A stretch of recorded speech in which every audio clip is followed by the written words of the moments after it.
ہم ختم نبوت پر الرحمن الرحیم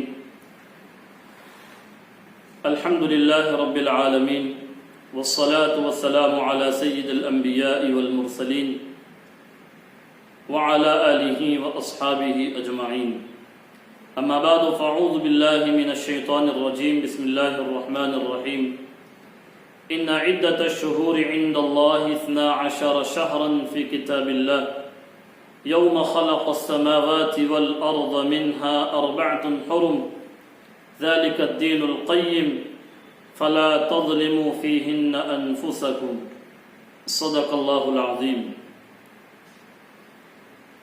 ماہ محرم الحرام اسلامی سال کا پہلا مہینہ ہے.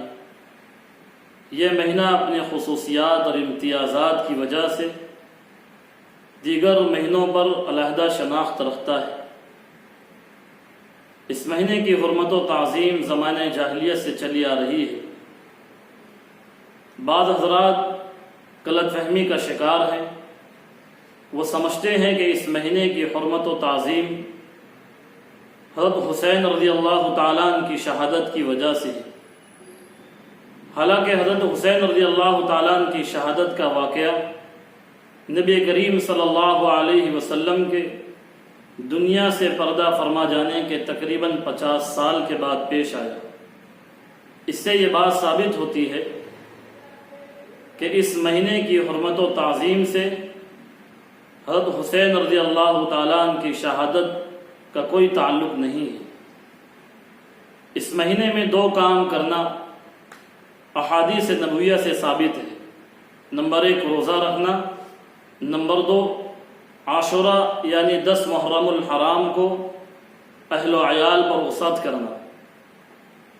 صحیح مسلم کی روایت ہے نبی کریم صلی اللہ علیہ وسلم نے رمضان المبارک کے بعد سب سے افضل ترین روزہ ماہ محرم کے روزے کو بتلایا ہے. افضل الصیام بعد شہر رمضان سیام شہر اللہ المحرم، کہ رمضان کے روزے کے بعد سب سے افضل ترین روزہ محرم الحرام کا روزہ ہے. اسی طرح اس ماہ کے ہر روزے کے تعلق سے نبی کریم صلی اللہ علیہ وسلم نے ارشاد فرمایا من صام یوما من المحرم فلہ بکل یوم 30 یوما، کہ جو شخص بھی محرم الحرام کا ایک روزہ رکھتا ہے اللہ تبارک و تعالیٰ اس کو 30 روزے کے بقدر ثواب عطا فرماتے ہیں. اس مہینے میں عاشوراء کا روزہ اور بھی زیادہ اہمیت کا حامل ہے. مسند احمد کی روایت ہے نبی کریم صلی اللہ علیہ وسلم نے ارشاد فرمایا صوموا یوم عاشوراء وخالفوا فیہ الیہود صوموا قبلہ یوما او بعدہ یوما، تم عاشوراء کا روزہ رکھو اور اس میں یہودیوں کی مخالفت کرو، ایک دن پہلے یا اس سے ایک دن بعد کا بھی روزہ رکھو.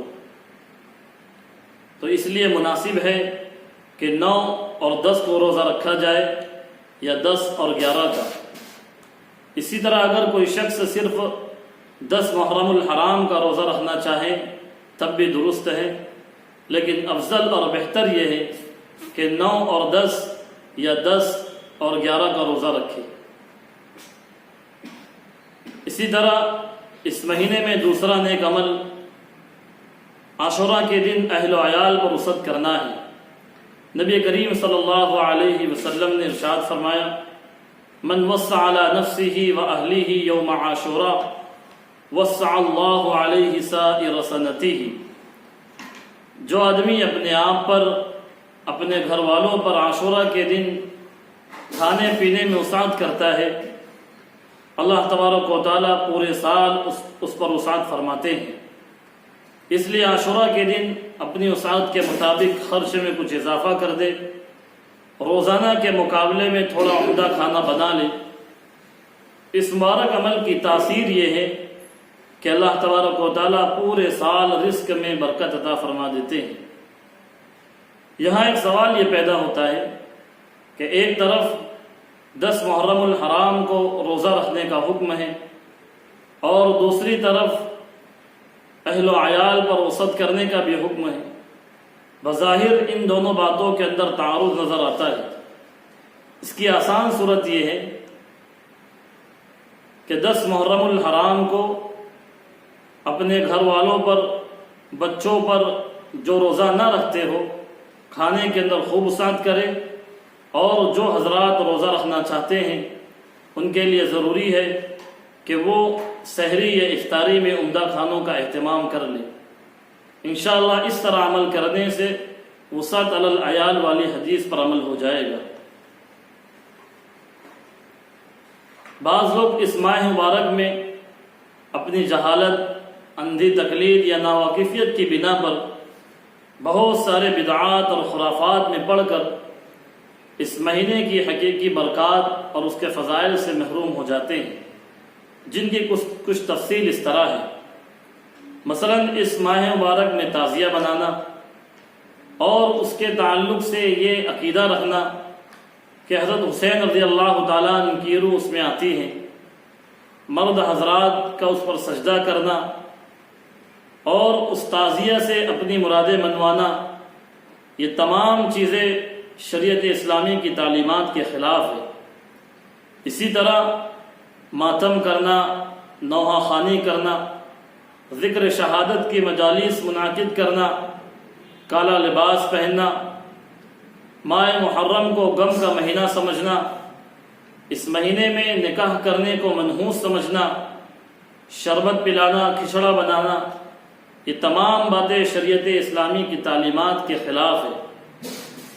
قرآن و حدیث سے اس کا کوئی ثبوت نہیں ہے۔ اس لیے ضروری ہے کہ ہم ان تمام رسومات اور ان تمام بدعات سے خود بھی بچیں اور دوسروں کو بچانے کی فکر کریں۔ اللہ تبارک و تعالیٰ سے دعا ہے کہ اللہ تبارک و تعالیٰ ہم تمام کو دین کا صحیح فہم اور کامل اتباع کی توفیق عطا فرمائے۔ وآخر الدعوانا الحمد للہ رب العالمین۔